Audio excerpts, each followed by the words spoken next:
అధ్యాయము 6వ వచనం. నీతిమంతుల తల మీదికి ఆశీర్వాదములు వచ్చును, బలాత్కారము భక్తిహీనుని నోరు మూసివేయును. Proverbs chapter 10 verse 6. Blessings are upon the head of righteous, but violence covereth the mouth of wicked. भजन संहित 10 अध्याय 6 वचन. धर्म पर बहुत से आशीर्वाद होता है, तुरंत उपद्रव दुष्टों का मुँह उछाल लेता है. ಜ್ಞಾನಿಯತ್ತು 10 ಅಧ್ಯಾಯ 6 ವಚನ. ನೀತಿಮಂತರ ತಲೆಯ ಮೇಲೆ ಆಶೀರ್ವಾದಗಳು ಇವೆ, ಅದರ ದುಷ್ಟರ ಬಾವಿಯನ್ನು ಬಲಾತ್ಕಾರವು ಮಚ್ಚುತ್ತದೆ.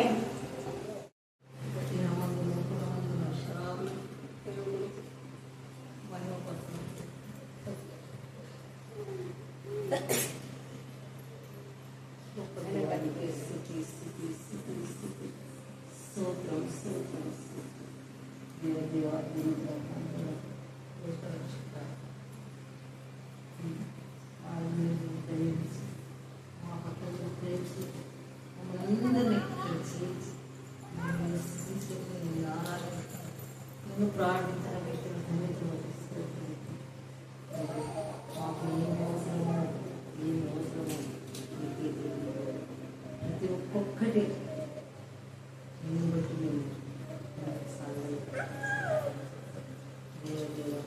ఎల్లప్పుడూ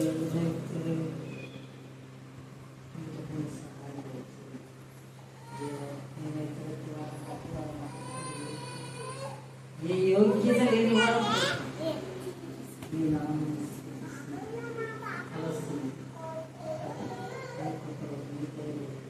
మేమందరం తండ్రి, మేమందరం నీ బిడ్డలుగా సహాయం చేయండి. నజరేయుడైన యేసయ్యా,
యేసునందు మీకు అనుగ్రహింపబడిన దేవుని కృపను చూచి మీ విషయమై నా దేవునికి ఎల్లప్పుడూ కృతజ్ఞతాస్తుతులు చెల్లించుచున్నాను. క్రీస్తుని గురించి సాక్ష్యము మీలో స్థిరపరచబడినందున ఆయన యందు మీరు ప్రతి విషయంలోనూ, అనగా సమస్త ఉపదేశములోను సమస్త జ్ఞానములోను ఐశ్వర్యవంతులైది. కనుక ఏ కృపావరమునందు లోపము లేక మీరు మన ప్రభు అయిన యేసుక్రీస్తు ప్రత్యక్షత కొరకు ఎదురు చూచుచున్నారు. మన ప్రభు అయిన యేసుక్రీస్తు దినమందు మీరు నిరపరాధులై ఉండినట్లు అంతము వరకు ఆయన మిమ్మల్ని స్థిరపరచును. మన ప్రభు అయిన యేసుక్రీస్తు అను తన కుమారుని సహవాసమునకు మిమ్మల్ని పిలిచిన దేవుడు నమ్మదగిన వాడు. దేవుడి యొక్క లేఖన వారిని దీవించి ఆశీర్వదించుతాను. ఆమె దేశం బట్టి ప్రశస్తమైన మీ సన్నిధానంలో వధింపబడిన గొర్రెల రక్తానికి ఎంత స్థుతించినా కూడా తక్కువే. దైవం, మీ జ్ఞానం, మీ వివేకం, మీ సన్నిధి గురించి మీరు దయచేయండి. మాలో ఎవరు ఇస్కరియో జీవితాలు ఉండకూడదు ప్రభా. మేము నీకు లోబడే జీవితం కలగొచ్చమని ప్రార్థిస్తున్నాం. 11 మంది శిష్యులు మీకు లోబడ్డారు దేవా, మీతోనే సహవాసం చేశారు. ఎవరి లోబడితో సహవాసం చేయలేదు, మీతోనే ఎల్లప్పుడూ మాట్లాడాలి. మీరు వెళ్ళమన్నప్పుడు ఎక్కడికి వెళ్తాము అన్నాను. జీవ జల కూడా మీ దగ్గర నిచ్చాయి. ఇప్పుడు చదివిన లేఖన కాలంలో కూడా ఎంతో మార్మికమైన సత్యం ఉంది ప్రభా. ఆ వాక్కులో మీ బిడ్డ ద్వారా మీరు వినిపించండి. క్రీస్తు యేసును కలిగిన మనసు మేము కలిగి ఉండడానికి మీ మనసు అనేక ఆత్మలను ప్రభులోకి నడిపించమని, అనేక ఆత్మలు యథార్థంగా, నీతిగా, నిశ్చయితగా, పరిశుద్ధంగా, నీకు మహిమకరంగా జీవించాలని మీ యొక్క తపన, మీ తృష్ణ. అందుకు ఎంత స్థుతించా కూడా తక్కువే దేవా. మా ప్రభా, నమ్మకమైన దేవుడు మమ్మల్ని పిలిచాడు. మమ్మల్ని పిలిచే వారి గుణాతిశయంలో నేను ప్రచారం చేయడానికి మీకు ప్రోత్సాహం దయచమని ప్రార్థిస్తున్నాం. అలాగనే నా ప్రభా, నా రాజు కుమార్తె దేవా, ఆమెకు వచ్చిన దర్శనాలన్నీ కూడా నెరవేరబోతున్నందుకు నేను స్థుతిస్తున్నాం. దుష్ట శక్తులు, దురాత్మల, ప్రేతాత్మల సమూహం ఏ స్థానంలో గర్దించి పాతలుగా బంధించేందుకు నేను స్థుతిస్తున్నాను. అవును ప్రభా, నా తల్లి దానియేలు నా ప్రభా, వేసందడి సింహపూను ఇరాన్లో ఉంది ప్రభా. నా తల్లి అలాంటి స్థావరాలన్నీ కూడా నా ప్రభా, నీ బిడ్డలు ఎవరెవరైతే బాధ పెట్టారో వాటన్నింటినీ మీరు నాశనం చేస్తూ ఉన్నారు దేవా. మేము ఎంత అలర్ట్ గా ఉండడానికి మీకు దయచేయండి. ఇశ్రాయేలు ఒంటరి పోరాటంలో ఉంటండి మేము మహింపరచండి. లేఖనం నెరవేర్చబడిపోతుంది ప్రభా. గోగు మోగోగు అనేవన్నీ సమకూర్చుంది. గోగు మోగోగు అబద్ధంలోతో నిండింది ప్రభా. నా తండ్రి నీకు విరోధమైన ప్రతి ఆలోచన ఏస్తాం లైవ్ అవుగాక. మీకే స్తోత్రం, మీకే స్తోత్రం, మీకే స్తోత్రం, మీకే స్తోత్రం, మీకే స్తోత్రం, మీకే స్తోత్రం. ఇక్కడ చిన్న ప్రతిభని ఆత్మ ద్వారా తాకమని ప్రార్థిస్తున్నా, ఆత్మతో నింపమని ప్రార్థిస్తున్నా, ఆత్మశక్తి దైతమని ప్రార్థిస్తున్నా. ఆత్మ సంబంధమైన ప్రతి ఆశీర్వాదం పొందుకోవడానికి మీకు ప్రోత్సాహం దాయించి ముఖ్యంగా కృతజ్ఞత కలిగి ఉంటారు. మేరీ నా ప్రభా 2013 నుంచి కంటిన్యూగా నీ సన్నిధిలో కర్ణాటకలో కలిసి నేను కనుకొస్తుంది. ఆమె వేరే ఊళ్ళో ఉన్నా కూడా నా ప్రభా నేను కనపరిచే జ్ఞానం ఆమెకు పెంచాలి. అందుకు మేము స్థుతిస్తున్నాము. కనికరించండి, కృపదాయించండి, కృపదాయించండి, కృపదాయించండి. శాలను కూడా నాకు వచ్చిన శోధన ఏ స్థలంలో గర్భించమని ప్రార్థిస్తున్నాం. శోధన నుంచి ఆ బిడ్డలు మీరు విడిపించండి. రైట్ మ్యాన్ మీరు దయచమని ప్రార్థిస్తాం. వారిన బిడ్డలు దేవునికి సాక్షిగా ఉండడానికి, విధేయతగా ఉండడానికి నేర్పించండి ప్రభా. స్తోత్రం. తిరుగు వారి మనస్తత్వం నుంచి విడిపించమని ప్రార్థిస్తున్నాం.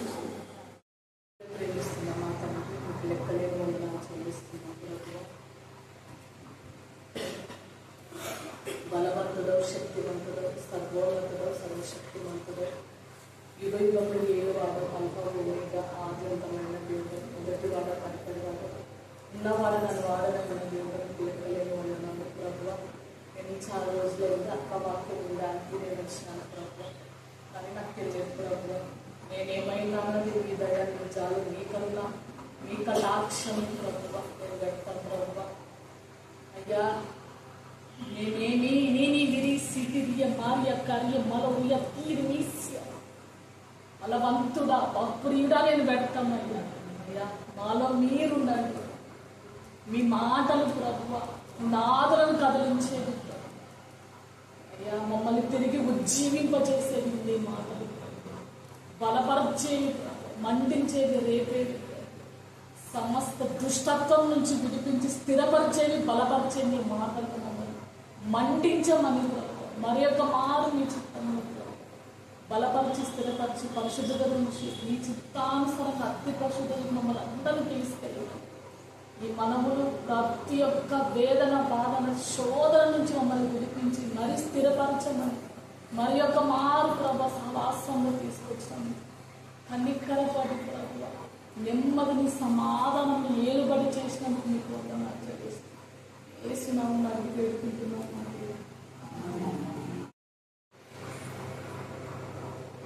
పరిశుద్ధ గ్రంథంలో నుంచి అపోస్తలుడైన పౌలు 1 కొరింథీయులకు రాసిన పత్రిక 1వ అధ్యాయము చూసుకున్నట్లయితే ఇక్కడ 1వ అధ్యాయము 4-9 క్రీస్తు యేసునందు మీకు అనుగ్రహింపబడిన దేవుని కృపను చూచి, అంటే పౌలు ఇక్కడ వీరితో మాట్లాడుతున్నాడు కొరింథీ సంఘంతో. అయితే ఏమి అనుగ్రహించినాడంటే దేవుడు కృపని. అయితే ఆ కృపను బట్టి పౌలు దేవునికి ఎల్లప్పుడూ కృతజ్ఞతాస్తుతులు చెల్లించుచున్నాడంట. నేను చాలా రోజులైంది సహవాసానికి రాక చాలా బాధపడుతున్నా. అయితే నేను బాధపడుతుంటే మా చెల్లి పోవట్లేదు దేవుడా, నేను మా చెల్లి రావట్లేదు, మా అక్క రావట్లేదు. నేనైనా పోవాలి కదా, నేను ఎందుకు రావట్లేదు, నేను పోవాలని ఆశపడుతున్నాను ఈ మైండ్ని చాలా బాధపడుతున్నా. అయితే బాధపడుతున్నప్పుడు అక్క కళలో కనిపించింది అన్నమాట. కళలో కనిపించి అది ఏమక్క ఇద్దరిలో అక్క రావట్లేదు, చెల్లి రావట్లేదు అని అక్క పాదాల దగ్గర ఇట్లా పన్నానమాట. అంటే ఏమంటుందంటే నువ్వు ఒక్కదాన్ని వస్తే చాలని ఎవరికి ఇట్లా చెయ్యి పెట్టి ధైర్యం చెప్తుందన్నమాట. ఏంటక్క నేను ఒక్కదాన్ని వస్తే ఏంటి, నాకు ఏం అర్థం లేదు, చాలా బాధపడుతున్నాను అంటే నిన్ను బట్టే అని అక్కడి వరకే స్టాప్ అయింది. ఆ ఉపదేశం నాకు చాలా ధైర్యం ఇచ్చింది. ఏందో దేవుడు నేను చాలా బాధపడుతున్నాను, అక్కతో నాకు చాలా సంతోషం వేసింది. ఏమో నీ కనుకరం, నీ దయ నన్ను బట్టి నువ్వు నా కుటుంబాన్ని జ్ఞాపకం చేసుకుంటున్నావు. నేను పోలేకపోతున్నాను, చాలా రోజులైందని బాధపడ్డాను. ఇంకొకసారి అట్లనే అక్కతోనే అట్లనే నాకు ధైర్యపరిచినాడు అనమాట దేవుడు. అంటే ఉపదేశం చేస్తున్నాడు అనమాట. అంటే ఏ ఉపదేశం అంటే ఆయన కనికరం బట్టి ఈ పౌలు ఏ విధంగా ఈ కొరింథీ సంఘాన్ని బట్టి ఏ విధంగా అయితే కృతజ్ఞతాస్తుతులు చెల్లిస్తున్నానని చెప్తున్నారో, నేను కూడా ఈ సహవాసం బట్టి ఎప్పటికీ చచ్చిపోయేంత వరకు నేను కృతజ్ఞత కలిగి ఉండాలని నేను కోరుకుంటున్నాను దేవుణ్ణి. అయితే ఇక్కడ 2వ వచనం కింద చూసుకున్నట్లయితే 5, క్రీస్తును గూర్చిన సాక్ష్యం మీలో స్థిరపరచబడినందున ఆయన యందు మీరు ప్రతి విషయంలోనూ అనగా సమస్త ఉపదేశంలోనూ సమస్త జ్ఞానంలో నిజంగా నేను చాలా ఎంత అంటే నాకు లేకపోయినా కూడా నాకు చాలా బలం ఉన్నట్టు, చాలా సంతోషం ఉన్నట్టు. అంటే వాక్యంలో దేవుని అక్క జ్ఞాపకం చేసుకోండి, వాక్యం జ్ఞాపకం చేసుకోండి అన్నప్పుడల్లా నేను చాలా జ్ఞాపకం చేసుకున్నాను అన్నమాట దేవుని. ఎంత అంటే నాకు దేవుడు నేను సాధ్యమైనంత వరకు మర్చిపోకూడదు అన్నంత జ్ఞాపకం దేవుడే ప్రతి పనిలో నేను దేవుని మీద ఆధారపడే విధంగా దేవుడు నాకు జ్ఞాపకం చేసినాడు. అయితే నా సాక్ష్యము ఏమంటే ఇక్కడ ఇప్పుడు నాకు ఈ శీల జరిగితే నాకు దేవుడు జ్ఞాపకం చేసినాడు. 1 తిమోతి ఇక్కడ 1:5 తర్వాత 1వ అధ్యాయము 1 తిమోతి 1వ అధ్యాయము 5వ వచనము. మళ్ళీ ఇక్కడ చూసుకున్నట్లయితే అదే 1వ అధ్యాయము 18వ వచనంలోని సేమ్ ఇక్కడ ఏముందంటే మంచి మనసాక్షి. ఇక్కడ అదే మంచి మనసాక్షి ఉంది, ఇక్కడ అదే 18లో మంచి మనసాక్షి ఉంది. అంటే తిమోతి లాగా మంచి మనసాక్షి మీరు నేను కలిగి ఉండాలి. అయితే ఆ మంచి మనసాక్షిలో ఏముంది అంటే ఇక్కడ తిమోతి సాక్ష్యం ఉంది. మంచి మనసాక్షి ఎప్పుడైతే ఉంటుందో మంచికి సాక్ష్యము మనలో స్థిరపరచబడే విధంగా దేవుడు మనకి కార్యం జరిగిస్తాడు. అంటే మనం అందరము మంచి మనసాక్షి కలిగి ఉన్నప్పుడు ఆ మనస్సాక్షి ఏమైతుందంటే సాక్ష్యములో మనము స్థిరపరచబడాలి, బలపరచబడాలి. అయితే ఈ సాక్ష్యం ఎట్లా అంటే చెప్పలేనంత సాక్ష్యం. ఎక్కడికి వెళ్ళినా కూడా నేను ఎక్కడ 3 మాలకి వెళ్ళిన ప్రతిసారి నాకు ఇదే గుర్తుకొస్తుంది. ప్రభు ఎట్లయినా సరే సాక్ష్యం మంచిగా కాపాడుకోవాలా, ప్రయత్నం చేయాలా. పోకపోయినా కూడా నేను అక్కడ అక్క నాకు ఏదైతే చెప్పిందో మంచిగా ఉండాలా, మంచిగా మనం చెప్పాలా. అక్కడ మా అక్క వాళ్ళ బాబు నాకు కొంచెం అంటే వ్యతిరేకం అన్నమాట. అయితే నాకు కోపం వచ్చింది. ఎప్పుడు కోపలేదు, చివరిసారి అదే కోపము. ప్రతి విషయంలో నాకు కోపం తెప్పించే విధంగానే చాలాసార్లు నేను మౌనంగా ఉండిపోయినాను. అయితే ఇంకా గద్దించే టైంలో గద్దించాలా, మంచిగా ఉండే టైంలో మంచిగా ఉండాలని ఇంకా నాకు తెలియకుండానే కోపం వచ్చేసింది, తిట్టేసినాను. అయితే ఇంకా మా అత్తమ్మ వచ్చేసింది. అంటే మంచి చెప్పేటప్పుడు నువ్వు ఎందుకు ఆటంకం కలిగిస్తున్నావు, నేనేంటే చెడు చేయలేదు, నాకు వ్యతిరేకంగా అనమాట. అంటే నాకు కోపం వచ్చింది. అయితే మా ఆయన ఏమన్నాడంటే మౌనంగా ఉండు, చెప్పేసినావు కదా అని అన్నాడు. అంటే తనకి నా గురించి తెలుసు, నేను తప్పు చేయడానికి తెలుసు, అక్కడ ఆ బాబు గురించి కూడా తెలుసు. అంటే నువ్వు జాగ్రత్త ఉండి ఈ బాబు విషయంలో నాకు ముందే హెచ్చరించినాడు. ఎన్నిసార్లు, ఒకసారి 2 సార్లు మంచికి చెప్పకుండా ఉంటే ఎవరు చెప్తారు? వాళ్ళ అమ్మ చెప్పదు, వాళ్ళ నాన్న చెప్పదు, అత్తమ్మ చెప్పదు, ఎవరు చెప్పరు. అందరూ తల మీద పెట్టుకుంటారు కదా. ఇప్పుడు మామూలుగా ఏదో చెప్తారు కదా సామెత, అట్లా నాకు కోపం వచ్చింది. ఎవ్వరు ఏం చెప్పరు, గద్దించేటోళ్ళు లేరు, చెప్పేటోళ్ళు లేరు. చెప్పేదన్నా తెలిస్తే అవ్వ నాకు తప్పని తెలుసుకుంటాడు. అట్లా రెండు చెప్పకుండా నా కోపం వచ్చి మొత్తం తిట్టేసిన. తప్పు ఇది, ఇంకోసారి రిపీట్ చేయొద్దని గద్దించేసినాను, తప్పు చేసినాను, మౌనంగా ఊరికొచ్చేసిన. ఇంకా అయిపోయింది. నాకు నెమ్మది అంటే నెమ్మది వచ్చింది. ఆ రోజు దేవుడా ఎంత కార్యం చేసినావని నిజంగా నేను మంచి మనస్సాక్షి వాళ్ళకి తెలియాలా, నేను ఎంత మంచిగా ఉన్నానో నువ్వు తెలియజేయాలని వచ్చినప్పటి నుంచి నేను ప్రేర్ చేసుకుంటున్నా. వాళ్ళకి తెలియాలి దేవుడా, తప్పప్పుడు వాళ్ళకి తెలియాలి, కుమారుడు ఎట్ట ఉన్నాడో తెలియాలి. నెత్తి మీద పెట్టుకుని నా కుమారుడు మంచి మనసాక్షి ఉంది, నా కుమారుడికి మంచోడు అని ఇద్దరటనే వాళ్ళమ్మ చెప్పదు, వాళ్ళ నాన్న చెప్పడు అని కోపం వచ్చి తిట్టేసిన. అంటే వాళ్ళు చెప్పినా చెప్పకపోయినా నాకు తెలియదు, కానీ దేవుడు నాకు ఆ రోజు చాలా కోపంతో తిట్టిపించినాడు. నేను చాలా రోజుల నుంచి మౌనంగా ఉన్నా. చెప్పినా చెప్పకపోయినా నువ్వు నోరు మూసుకొని ఉండు, చెప్పే టైం అయిపోయింది. లాస్ట్లో వాక్యం ఉంది కదా ప్రకటనలో, అన్నిటికీ అయిపోయింది, పరిశుద్ధుడుగానే ఉన్నది అండి, ఏమి అపవిత్రుడు కానీ ఇంకా ఏమో ప్రభు నాకైతే తెలియదు, నేనైతే చెప్పేసినాను, నీ ఇష్టం అని వచ్చేసిన. అయితే నాకు ఇప్పుడు ఏం మాట్లాడుతున్నాడంటే దేవుడు, ఏదైతే నువ్వు మంచి మనసాక్షి కలిగినావు దానిలో నువ్వు స్థిరపరచుకో, ఆ సాక్ష్యాన్ని నువ్వు స్థిరపరచుకో, బలపరచుకో అని అన్నప్పుడు నాకు ఇది గుర్తుకొచ్చింది. అయితే ఇక్కడ చూసుకున్నట్లయితే నాకు మళ్ళీ ఇదే గుర్తు చేసిన దేవుడు.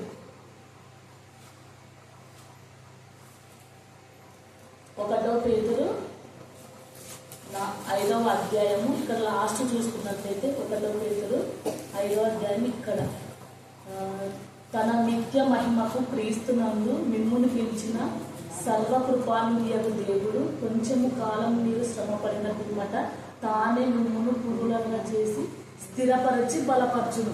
ఎప్పుడైతే మంచి సాక్ష్యం ఉంటుందో, మంచి సాక్ష్యం మనకి దేవుడు ఎట్లా చేస్తాడంట అంటే స్థిరపరిచి బలపరిచి. ఇక్కడ అదే నేను కోరుకున్నాను అనమాట. దేవుడు ఎప్పుడైతే నేను మంచి సాక్ష్యం, మంచి మనసాక్షి కలిగి ఉంటానో నా సాక్ష్యం కూడా మీరు స్థిరపరచండి, బలపరచండి అని అదే నేను కోరుకున్నాను, అదే నేను కావాలని. ఇప్పటికీ ఇదే సహవాసంలో దేవుడు నేను చాలా రోజులైంది అక్క మాటలు వినక 2 సార్లు మీరు అక్కతో మాట్లాడినారు. ఇప్పుడు నేను అక్క వాక్యం వినడానికే వస్తున్నా దేవుడా అనుకున్నాను. అక్క నువ్వు రావంటుంది, లేదక్క నేను వస్తా అంటే లేదు నువ్వు చెప్పాలని. నాకు తెలియదు దేవుడా నువ్వే మాట్లాడాలనేసి వచ్చేసి. అయితే కింద చూసుకున్నట్లయితే ఆయన ఎందుకు మీరు ప్రతి విషయంలోనూ అనగా 1 కొరింథీ 5 మళ్ళీ కింద 7వ వచనంలో పైనుంచి మళ్ళీ కిందికి, ఆయన ఎందుకు మీరు ప్రతి విషయంలోనూ అనగా సమస్త ఉపదేశంలోనూ సమస్త జ్ఞానంలోనూ ఐశ్వర్యవంతులైతుంది. అయితే హెబ్రీలో చూసుకున్నట్లయితే ఈ సమస్తము ఎట్లా ఉంది అంటే ఒక్కసారి హెబ్రీ పత్రిక చూసుకున్నట్లయితే హెబ్రీ పత్రిక 2వ అధ్యాయము ఇక్కడ 10వ వచనం. హెబ్రీ పత్రిక 2వ అధ్యాయం 10వ వచనం. ఎవని నిమిత్తము సమస్తము ఉన్నవో, ఎవని వలన సమస్తమును కలుగుచున్నవో ఆయన అనేకులైన కుమారులను మహిమకు తెచ్చుచుండగా వారి రక్షణకర్తను శ్రమల ద్వారా సంపూర్ణునిగా చేయుట ఆయనకు తగును. సమస్తం ఆయన పాదముల కిందనే ఉంది, సమస్తం ఆయనే జరిగించుచున్నాడు, సమస్తం ఆయనే కలిగించినాడు. అయితే ఎట్లా ఉన్నా అంటే ఇదంతా ఆయన ఎట్లా చేస్తున్నాడంటే అనేకులైన కుమారులను మహిమలోకి తేవడానికి రక్షణ కలిగి ఉండాలి. మనం ఆయన కుమారులుగా ఉన్నాం కాబట్టి రక్షణలో ఉండాలి. రక్షణను బట్టి మంచి సాక్ష్యము, మంచి మనసాక్షి నుంచి వచ్చేది. మంచి మనసాక్షి ఎలా ఉంటుందంటే స్థిరపరిచే విధంగా, బలపరిచే విధంగా ఉంటుంది. ఆ సమస్తము ఇవన్నీ ఎవరి దగ్గర ఉన్నాయంటే ఆయన వలననే, ఆయనే వాక్యము, ఆ వాక్యమే ఆయన. ఈ వాక్యంలోనే సమస్తము మనల్ని సంపూర్ణులుగా చేయడానికి దేవుడు సిద్ధంగా ఉన్నాడు. అయితే కింద చూసుకున్నట్లయితే 1 కొరింథీ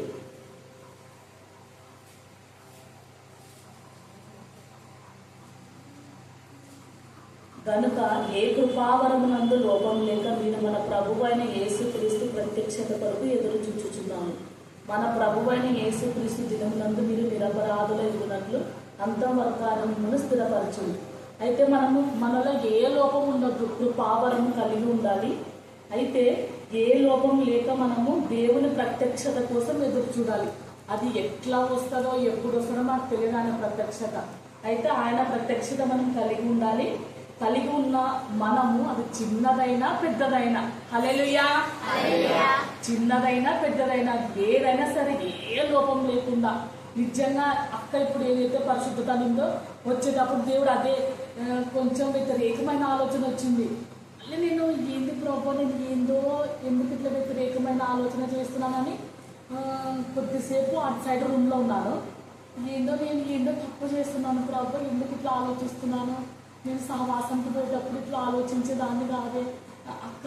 ఎప్పుడు మనము మంచిగానే అంటే పరిశుద్ధంగానే ఉండడానికే కదా, బాగా సహవాసంలో ఉన్నప్పుడు నేను సాధ్యత నేను ఏం ఆలోచించేదాన్ని కాదు కదా, మరి ఏంటి ఇట్లా ఆలోచిస్తున్నాను సడన్గా, ఏంది ఆలోచన, ఎందుకు నన్ను వెనక్కి తోచేస్తుంది, ఏది నేను బలహీనపడుతున్నానని వెంటనే తల రూమ్లోకి వచ్చినాను. అద్దం ముందు నిలబడినాను. అద్దం ముందు నిలబడింటే ఇదే వాక్యం గుర్తు చేస్తున్నాడు. ఆత్మానుసారులు శరీరాశలు నెరవేర్చారు, ఆత్మానుసారమైన మనసు జీవము, ఆత్మానుసారులు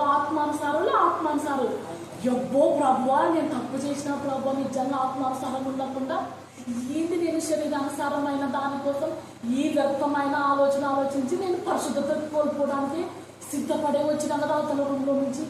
ఏందో పెద్ద తప్పు చేసిన భయపడి ఊరుకుంటే రూమ్లోకి వచ్చేసిన. నేను అద్దం ముందు నిలబడిన తర్వాత నాకు ఎంత నెమ్మది ధైర్యం వేసింది. ఆత్మానుసారులు శరీరానుసారమైన ఆలోచనలు నెరవేర్చరు. ఆత్మానుసారమైన జీవితం. అవును కదా ప్రభు, నిజంగా సహవాసంలో ఉన్నప్పుడు కొంచెం ఆలోచించడానికి భయపడుతుంటుంది, టైంకి పోవడానికి భయపడుతుంటుంది. ఎప్పుడో మేము పాడకుంటే ఏమవుతుందో, మేము పాడడానికి మాకు అవకాశం లేకపోయినా పర్లేదు, ప్రార్థన చేయకపోయినా పర్లేదు ప్రభు, అక్కడ నన్ను పిలిచొద్దు, నాకు పాడాలని లేదు, ప్రార్థన చేయాలని లేదు, నేను వాక్యం దూరం నుంచి ఇంటే చాలు ప్రభు అనుకున్న రోజల్లా మీరు పాట పాడుతున్నా, మీరు వాక్యం చదువు, మీరు ప్రార్థన చేయి. ఎందుకు ప్రభు నేను వద్దన్నప్పుడల్లా నాకు ఇది వేస్తుంది, నాకు తెలియదు ప్రభు, నేను బాధపడినా. నేను రాను ప్రభు, నాకు ఇట్లా నాకు వాక్యం చదవంటే నేను రాను, ప్రార్థన చెయ్యంటే నేను రాను, నాకు వాక్యం చెప్పన్నప్పటి నుంచి నాకు బాధగానే ఉంది. ఎందుకు నేను కాదు కదా వాక్యం చెప్పేది, నాకు భయం అవుతుందంటే ఇట్లా వ్యతిరేకమైన ఆలోచనలు ఆలోచించుకుంటా నేను నిలబడి నేను మంచిగా లేకున్నా ఎదుటి వారికి మీరు మంచిగా ఉండండి అమ్మ, పరిశుద్ధంగా ఇట్లా నా మన సాక్షి అర్థం ముందర నన్ను బాధ పెడుతుంది. అసలు ఒకప్పుడు సహవాసంలో ఎంత భయపడినా పరిశుద్ధంగా ఉండాలా, అసలు అక్క గద్దింపు ఎట్లా అంటే నేను చాలా బాధపడినాను. చాలా డైరెక్ట్గా చూసాను నేను అక్కని. ఎట్లా అంటే అసలు కూర్చోడానికి వీల్లేదు. ఆటోలలో అక్కని బస్సులలో వచ్చేటప్పుడు నాకు ఇదే గుర్తు చేసినాడు దేవుడు. ఎందుకప్ప అక్క కళ్ళు మూసుకుంటుంది, ఎందుకు కళ్ళు మూసుకుంటుంది దేవుడా అనుకుంటుంటాను నేను. అంటే అక్క పక్కన కూర్చొని కదా చాలా భయము. అక్క అయినా నన్ను మేరీ నువ్వు వస్తావా ప్రేయర్కి అని పిలిచినప్పుడు లేదు, అక్క నన్ను పిలుస్తుంది, నన్ను అక్క పక్కన కూర్చోలేదు ప్రభువా అంటే నేను చాలా భయపడేదాన్ని. అంటే నాకు అక్క పక్కన కూర్చునే ఎక్స్పీరియన్స్ నాకు లేదు. అసలు ఎవరికైనా ఉండలేదు నాకు తెలియదు. కానీ చాలా సంవత్సరాలు అక్క దగ్గరనే ఉన్నా కదా, సడన్గా అక్కడ ఎక్కువ గడిపినాము మేము, ఇక్కడికంటే అక్కడ ఎక్కువ గడిపినాము. కొన్ని రోజుల నుంచి అక్కతో నాకు అటాచ్మెంట్ ఎక్కువైపోయింది. మా చెల్లి లేదు, మా అక్క లేదు, ఎవరు లేరు. నేను మేరీ శారం మధ్యలో వచ్చింది. అప్పుడు ఎంత అయిపోయిందంటే అంతా ఇన్వాల్వ్ అయిపోయినాం. ఇంకా మా అమ్మ అయితే నువ్వు అక్కలాగానే చేస్తున్నావు, నువ్వు అక్కలాగానే కోప్పడుతున్నావు, అక్కలాగానే చేస్తున్నావు అంటే ఇది నాకు తెలియదు, నేను ఏం చేయాలో నాకు తెలియదు. నువ్వు ఏమన్నా అనుకున్నా నీ ఇష్టం అని చెప్పిన. అన్న తర్వాత బంగారు నీకు ప్రేయర్ చేయలేదా అనింది. యబ్బా ఏంది నేను నా స్థితి ఏంది, అక్క నన్ను బంగారు అని దేవుడా నేను ఇంకా తట్టుకోలేని సాక్ష్యం అనిపించింది. మళ్ళీ తర్వాత ఏమన్నా ఎందుకు కళ్ళు మూసుకుంటుంది ప్రభు అని నేను బండి మీద ఆయన నన్ను తీసుకెళ్తాడనమాట. వచ్చేటప్పుడు పోయేటప్పుడు నన్ను ఆటో ఎక్కియాడు, బస్సు ఎక్కియాడు, సాధ్యతకు నేను బండి మీద తీసుకెళ్తా, బండి మీద తీసుకొస్తా అని చెప్తాడు. అని అక్క నన్ను కళ్ళు మూసుకుంది, నేను కూడా కళ్ళు మూసుకోలే ప్రభు. మరి నన్ను బండి మీద ఏమమ్మా కళ్ళు మూసుకున్నావు నువ్వు అని అంటారేమో అదొక భయం నాకు. అక్క అవి ఇవి చూడకుండా ధ్యానించుకుంటుంది కదా, అందుకే కళ్ళు మూసుకుంది, ఏం చూడకూడదు, అందుకే కదా ప్రభు నీకు ఇష్టంగా ఉంది కదా అక్క. నేను కూడా కళ్ళు మూసుకోలేవు, ఎవరన్నా నన్ను ఏమన్నా అనుకోని బండి మీద నేను కూడా కళ్ళు మూసుకోవాలి, నేను కూడా వాక్యం జ్ఞాపకం చేసుకోవాలని నాకు ఏది గుర్తుకొస్తాడు నన్ను మళ్ళీ వస్తుందని మళ్ళీ కళ్ళు తెచ్చు. నిజంగా ఇట్లా సహవాసంలో ఉండేదాన్ని ఎందుకు వ్యతిరేకమైన నేనైతే వాక్యం చెప్పాను చూడు ప్రభు, అక్క నన్ను పిలుస్తాడు మళ్ళీ నన్ను వాక్యం చెప్పంటాడు, నేను రాను నేను వాక్యం చెప్పాను. నాకు ఇదే భయం పట్టుకుంది.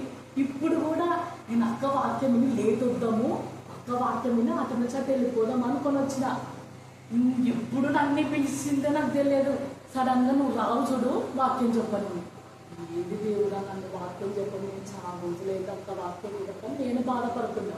ఏమోలే ప్రభు నీ చిత్తం నువ్వే మాట్లాడాను అంటే పిలిచిన పిలుపు ఎట్లా ఉంది. అసలు నేను ఎక్కడా అక్క ఎక్కడ చిన్నప్పుడు వచ్చినామంటే నాకు తెలియదు. అసలు అక్కడ అరుణక్క వాళ్ళ ప్లేస్లో అక్కడ పిలిచింది.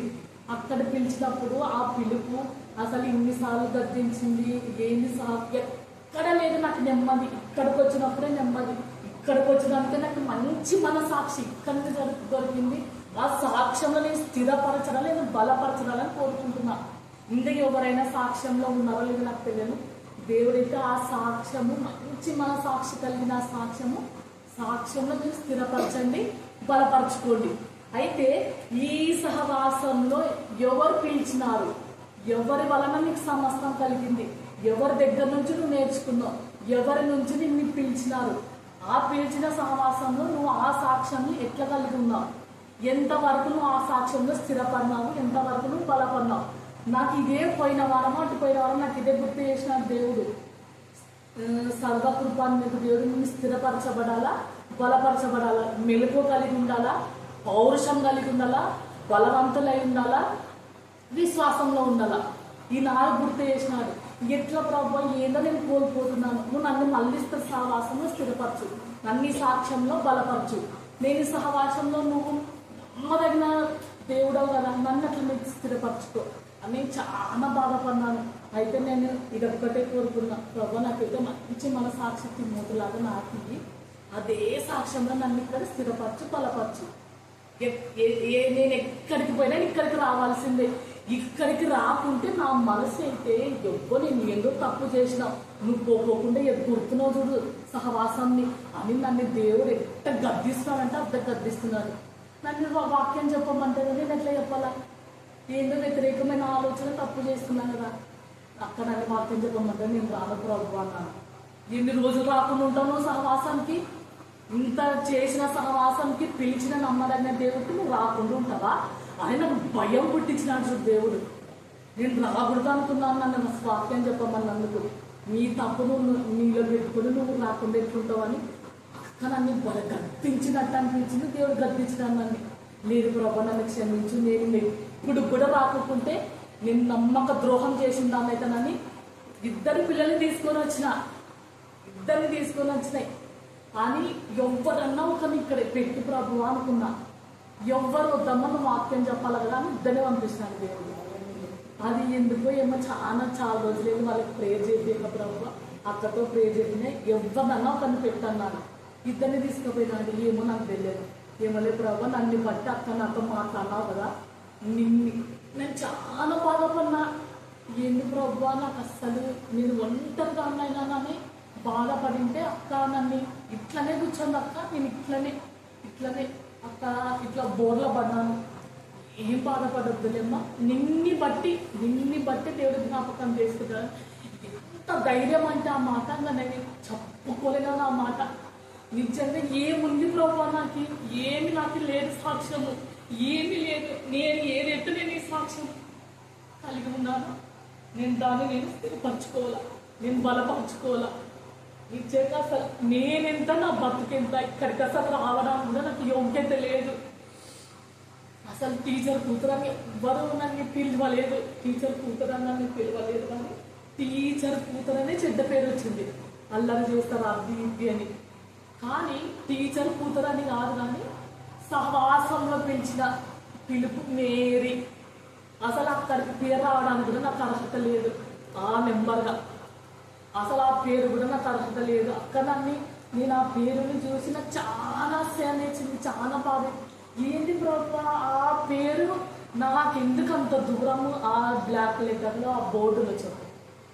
ఏమన్నా నాకు యోగ్యత ఉందా, అంటే ఏంది నాకు అసలు అర్థమే కాలేదు. ఎందుకు ప్రభా నా పేరు అక్క ఆడ రాసింది, ఏంటి నాకు అసలు పేరు రాయడానికి నాకు ఏం అర్హత ఉంది.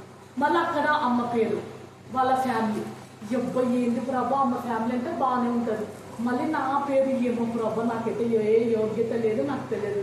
నాకు ఆ పేరుని బట్టి నాకు వద్దు ప్రభా, నాకు సహవాసం బట్టి నన్ను ఆశీర్వదించు. నన్ను పిలిచినావు, నువ్వు అక్క ద్వారా నన్ను పిలిచినావు. నేను ఆ సాక్ష్యం నేను స్థిరపరచుకోవాలా, ఆ సాక్ష్యం నేను బలపరచుకోవాలా. తిమ్మోతిలాగా నేను మంచి మన సాక్ష్యం కలిగి ఉండాల. నీవు నాకు ఎంత లేదనికి, నేను ఎంత బాధపడినాను, ఎంత అవమానపడినాను, సమస్తము ఒక దాని వెంట ఒకటి ఇస్తూనే ఉన్నాడు. నాకు ఈ రోజు వరకు, ఈ నిమిషం వరకు నాకు ఏ కొదవ నాకు చేయలేదు. ఒక్క జాబ్ లేదనే అవమానం మా అమ్మ దృష్టిలో. జాబ్ లేదు, నీకు జాబ్ లేదు, నాకు ఇదే శోధన. అయినా పర్లేదు ప్రభువా, నేను ఉత్తమైన దానికోసం నాకు ఖచ్చితంగా నువ్వు నాకు సమయం ఇస్తావు, నాకు జాబ్ ఇస్తావు. ఇదేం ఎక్కువ కాదు అని కొన్నిసార్లు పెడతాను కదా మనుషులు బాధగా. కానీ నాకు ఈరోజు ఈ సహవాసంలో మీకి నాకి మంచి సాక్ష్యంలో స్థిరపరచబడాలి, బలపరచబడాలి. దేవుడి కొన్ని మాటలు దీవించి ఆశీర్వదించిన దాక నాకు ఇచ్చిన అవకాశాన్ని బట్టి అక్కడికి లెక్కలేని వందనాలు. దేవాది దేవుడు కూడా లెక్కలేని వందనాలు చదివించుకుంటున్నాను. ఆ తర్వాత వాళ్ళు అదే అప్పుడప్పుడు పంపించారు వాళ్ళమ్మ ప్రేర్ చూపించుకోవడానికి. 7th అప్పుడు పబ్లిక్ వీళ్ళకు అలాగా వీళ్ళు పరిచయం. తర్వాత పెద్దగా అయిన తర్వాత వీళ్ళకు అరుణమ్మ ఫెలోషిప్లో పోయినప్పుడు ఆమె ఏం చేసిందంటే వీళ్ళ ముగ్గురికి మీ ఇంట్లో ప్రేర్ పెట్టాలి, నీ ఇంట్లో చాలా శోధనలు ఉన్నాయి, అవి ఇవి అని ఏమేమో చెప్పి ఒకసారి పెట్టేసి 2000 వేయించుకుంది. మళ్ళీ చెప్తే నేను అంటే ఆమె చెప్పిన దానికి నేను చెప్పిన దానికి రివర్స్ అనమాట. దేవుడు మిమ్మల్ని ఆశీర్వదిస్తాడు, మేము లేవనెత్తాడు, మీ మీద చెడ్డ పేరంతా పోతుంది, ఖచ్చితంగా మీరు విశ్వాసంలో, విధేయతలో, ప్రేమలో, పరిశుభ్రం ఇదే ఇది ముఖ్యంగా. వాళ్ళు ఎదుగనంటే వాళ్ళు ముగ్గురు షాకిపోయినారు. అదే అంటే అప్పట్లో వీళ్ళని అందరూ తిట్టేవారు అనమాట. అసలు వీళ్ళ ఫ్యామిలీ అంటే మీకు ఎన్నికైంది కాదు, అలాగా వీళ్ళపైన. తర్వాత మేరీ గురించి నేను ప్రేర్ చేసినప్పుడు చాలా విషయాలు దేవుడు బయలుపరిచినారు. అప్పుడు చెప్పిన మేరీ, మంజురి, టీనా వీళ్ళిద్దరూ వచ్చినా రాకపోయినా నువ్వు మమతం రావాలి మేరీ, నిన్ను బట్టి కుటుంబాన్ని ఆశ్రయిస్తారు. వీళ్ళు ఆత్మీయంగా ఎదిగినప్పుడు అందరు ఎవరైతే వాళ్ళని అన్నారో చిక్కుతో తల ఉంచుకున్నారు. అలాగా దేవుడు వాళ్ళ తల ఎత్తాడు. అది ఆ పాప యొక్క సాక్ష్యము. పెళ్లి కాదని చెప్పినారు ఆ పాపకు. దేవుడు మరి వాళ్ళ అక్క కంటే ఇంకా తనకంటే పెద్దది ఉంటుంది. టీనా చిన్నదే కదా, టీనా చిన్నది. నేను ఎప్పుడు చెప్తుంటా, టీనా సహవాసం మర్చిపోద్దామా.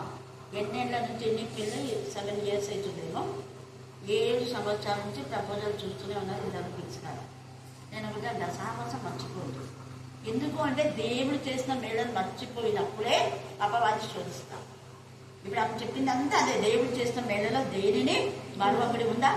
కీర్తన 103లో ప్రత్యేకంగా ఎక్కడున్నా మేళ్ళని ఎప్పుడైతే నేను ఎందుకు మిషనరీస్ ఆరోగ్యపు టెంపుల్లో నేను ఆత్మీయంగా ఎదిగిన వాళ్ళని గుర్తు చేసుకుంటానంటే అందుకే దేవుడు నన్ను ఆశ్రయిస్తున్నాడు. మనం మర్చిపోతే విశ్వాసఘాతకులు అవుతాం, విశ్వాసఘాతకులు కావద్దు. అందుకే ఈ యొక్క కొరింథీలో 9వ వచనం నాకు చాలా ఇష్టం. మన ప్రభు అయిన యేసుక్రీస్తు అన్న తన కుమారుని సహవాసంలో మిమ్మల్ని పిలిచిన దేవుడు ఎలాంటి వాడు, నమ్మదగిన వాడు.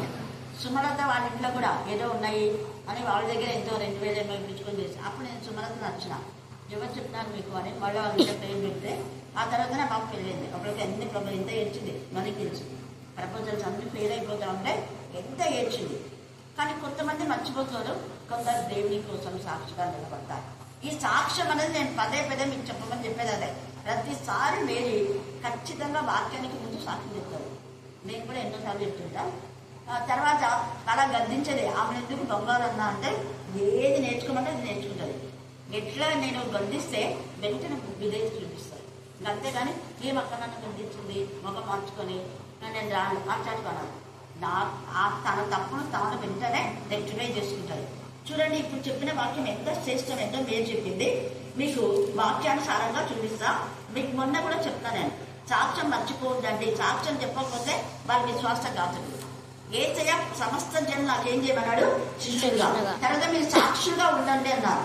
మనం సాక్షులుగానే లేదు, వస్తాం లేదు. చేసిన మేళని మర్చిపోకూడదు. ప్రకటన 12వ అధ్యాయంలో తేటగా ఆ మాట ఉంది. సాక్ష్యం బట్టే అపవాది పైన మనం విజయాన్ని పొందుకుంటాం. అది ఎప్పుడు మర్చిపోదు. చాలా మంది చేసిన మేళను మర్చిపోయి ఇష్టానుసారంగా జీవిస్తుంటారు. అదే వచ్చిన చదవండి. మరి యొక్క గొప్ప స్వరం 10:11. మరి యొక్క గొప్ప స్వరం పరలోకం నుండి ఇలాగ చెప్పు. చూడండి, గొప్ప స్వరం పరలోకం ముందు ఇలా చెప్పిన వింటేనే రాత్రి మగళ్ళు మన దేవుని ఎదుట మన సహోదరుల మీద నేరం మోపుకున్న అపవాది. అంటే రాత్రి మగళ్ళు నువ్వు దేవునికి విశ్వాసం కాకుండా చెప్తారు. నేను ఏం ఊరికి మనుషులు అనుకుంటే నన్ను తీసి నరకంలో పడేస్తావు. వాళ్ళు చూడు మనుషులు అసలు కృతజ్ఞత లేదు. నేను ఏం చేసినా వాళ్ళు ఏమైనా నేను జ్ఞాపకం చేసుకుంటున్నారా అనేసి అపవాది రోజు మన గురించి చెప్తా ఉంటా అంట. తర్వాత పడద్రోయబడి ఉన్నాడు, వాడు పడదోసినాడు, ఏసయ్య పడదోసినాడు. ఇప్పుడు నా పిల్లలు నా గురించి సాక్షి చెప్తారు చూడని వాడిని పడదోసిన తర్వాత ఏమైపోయింది? ఇప్పుడు రక్షణయు శక్తియు రాజ్యమును మన దేవుని వాయను ఇప్పుడు అనే మాట మర్చిపోద్దు శ్రీరా. ఇప్పుడు అధికారం ఆయన క్రీస్తుదాయని వారి గొర్రె పిల్ల రక్తంలో బట్టి. అర్థమవుతుందా? నేను అందుకే ఒక్క పూట రాకపోయినా వచ్చేది. శ్రీరాతో కూడా అదే మాట్లాడుతున్నాను. ఇక్కడ వాక్యం అర్థమైందా? దేవుడు చేసిన వేళ దేనిని మరొకడు అన్నాడు. ఇప్పుడు అంటే ఎప్పుడు? నువ్వెప్పుడు దేవుని సన్నిధికి వచ్చినప్పుడు, నువ్వు దేవుని కనపరిచినప్పుడు, దేవుని మహిమపరిచినప్పుడు అప్పుడు ఏమైతుంది అంట? ఎంత చక్కగా చెప్తారు. గొర్రె పిల్ల రక్తమును బట్టి అంటే వాక్యం, తామిచ్చిన సాక్ష్యాన్ని బట్టి ఇప్పుడు మీరు చెప్పిన విధానంలో వాళ్ళని జయించి ఉన్నారు. కానీ మరణం వరకు తమ ప్రాణంలో ప్రేమించినవాడు. ఎన్నోసార్లు తను చనిపోవాలన్న ఆలోచన కూడా ఉండింది. అంటే మనుషులు అనే మాటలు బట్టే ఇప్పుడు తను ఎంత పీస్గా ఉంది. ఈవెన్ మంజరికి కూడా వాళ్ళ హస్బెండ్ ఈమె హస్బెండ్ సహకరించినట్టుగా సహకరించారు. మంచిగా దేవుడు పిల్లలు కాదు అని కూడా ఎంత అవమానం వచ్చినారు. 2 పిల్లలు ఇచ్చినారు దేవుడు. అవన్నీ తనకు గుర్తుంటాయి. ఆ ఆదరణ మళ్ళీ దేవుడు జిమ్మలు చేస్తున్నాడు. అంతే. దేవునికి స్తోత్రం. కాబట్టి మీరు కూడా చేసిన మేళలో మరవద్దు. మన సహవాసంలో మనకు తెలిసిన దేవుడు నమ్మదగిన దేవుడు. ఆయన గురించి ఆ వాక్యమే తన అన్ని వాక్యాలే చెప్పించుకోండి. అది వాక్యమే సాక్ష్యం.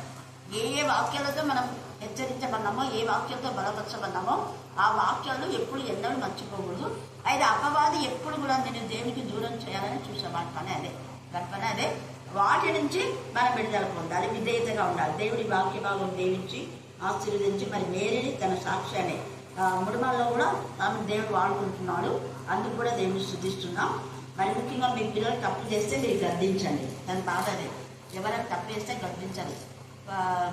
అంటే మనవరాలు తప్పు చేసినా కూడా గద్దించాలనేది మేరీ యొక్క ఉద్దేశము. కానీ నాయనమ్మలు ఏం చేస్తారు? తప్పును సంబంధిస్తారు. కొడుకు తప్పులో సంబంధించి అది చేయకూడదు. అది చేయడం చాలా తప్పు. కాబట్టి మీరు ఆ విషయంలో అందరి కోసం ప్రార్థన చేయండి. దేవుడి వాక్య భాగం దీవించి మేరీని బహుగా ఆధ్యాత్మిక